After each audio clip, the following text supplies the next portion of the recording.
So I recently spent $5,000 on Meta ads, and it's helped me understand Meta's new Andromeda update. And today I'm going to be relaying that information in the simplest way possible so you can understand why creative diversity wins and how you can apply it yourself today. So let's get into it. So before we get into this and why creative diversity wins, we need to understand what is Meta and what are all the pieces to it.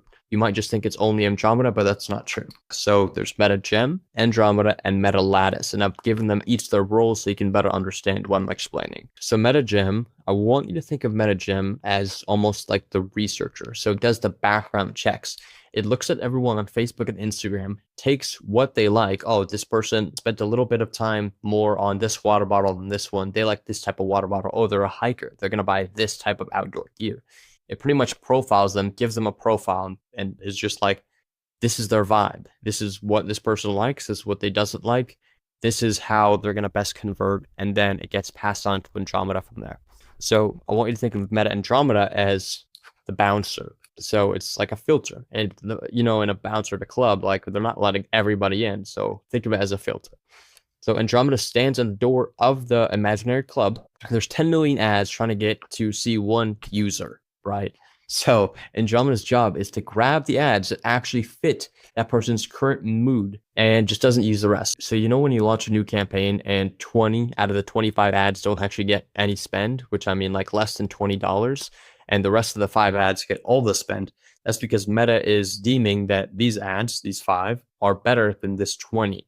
So it's just not giving any spend to these guys and basically just tossing them because it says these aren't going to convert well. I'm not going to spend any money on them. Now, there's a couple ways of going about this. There's the way of saying they haven't gotten enough spend. How does Meta know that it's actually a good ad or not? I'm going to copy this ad or force it to spend on this ad by turning off these ads and make sure it knows what it's doing.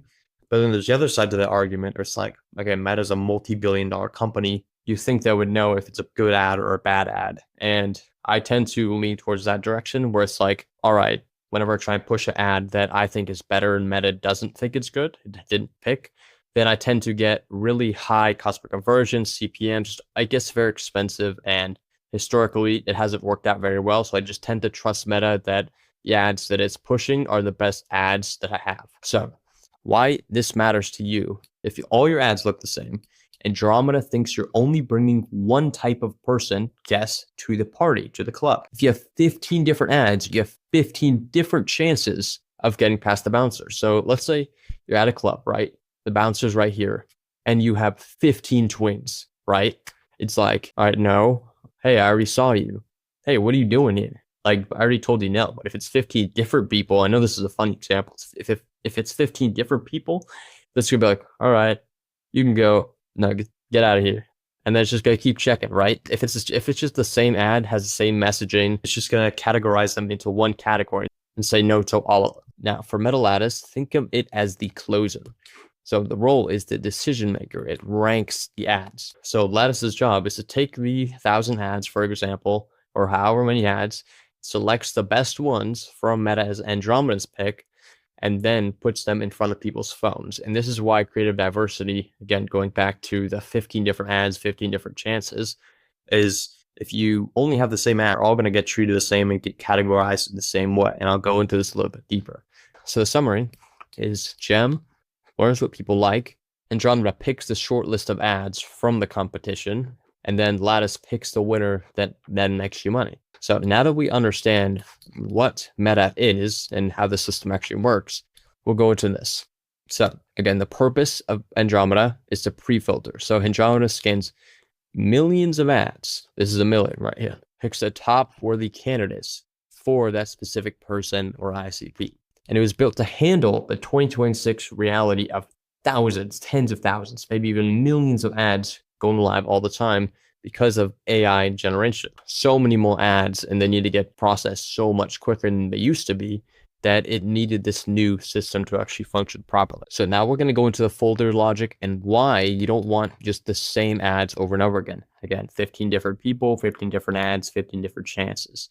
So if all the ads are similar, they get put into the same folder. Now I want you to think of these as folders right here. 1, 2, 3, 4, 5, 6. So if all the ads are similar, they get put into the same folder and compete with each other, resulting in less chances to win because you made 10 ads stating the same reason for a lead to click on your ad rather than making 10 different reasons for a lead to click on your ad. Therefore, you get the same data because it's essentially the same ad. You see right here, there's creative variation and there's audience matching the client profiles on the axes.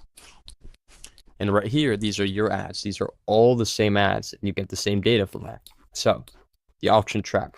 If your ads are in the same folder, for example, all 10 ads are problem solution, they fight each other for the same spot. So this is going to kill your reach and send your costs, like your CPMs, through the roof. So for example, if you diversify your ads from different profiles like coaches, agency owners, and consultants, for example, and you put a little bit of a twist on each one of them, hitting their exact pain points, then you're going to get different data because these are all going to be different ads. These are different categories, different variations, and different client profiles with different problems. Now, with this, you get 10 different chances to get into the club. With this, you get the same person, essentially. So, for example, ad 1, and this is for client profiles. It's optimized for athletic dogs that compete in competitions, right? That's going to target a different type of dog or a different type of dog owner. And they're going to be like, my dog needs this because they compete in competitions and they need premium dog food. And then ad 2 is optimized for fat dogs. So these dogs need to lose weight and they need some sort of protein dense food that is not high on carbohydrates. Dogs don't even need carbohydrates, for example. A lot of dog food has carbs. And then the third ad is optimized for senior dogs that need energy, right? Now, these could all be the same dog food. It could all be the same product, but you're targeting different pocket niches to try and expand your audience a little bit more rather than just doing a one-size-fits-all ad that you're going to try and target everyone with. Now, for creative variation, example, still dog food, you have health, so you live longer, vanity, shiny coat, and money, lower vet bills. And that could go back to health. And these are just different creative variations, and these are different audience matches. So, for example, you can switch these around, right? If you want your fat dog to have a shiny coat, do an ad like that. If you want your senior dog to be healthy, do one with that. If you want your athletic dog to not get injured as much because it's running, and this way you get, again, different data. And this is how you find niche pockets with Meta's new Andromeda update. And it's not even that new. It's almost a year old at this point, and it's been mentioned over a year ago. But I hope this simplification of the entire system helps you understand Meta's new Andromeda update and helps you create better ads for the future, for your clients, for yourself. And I'll catch you in the next video. Thanks for watching.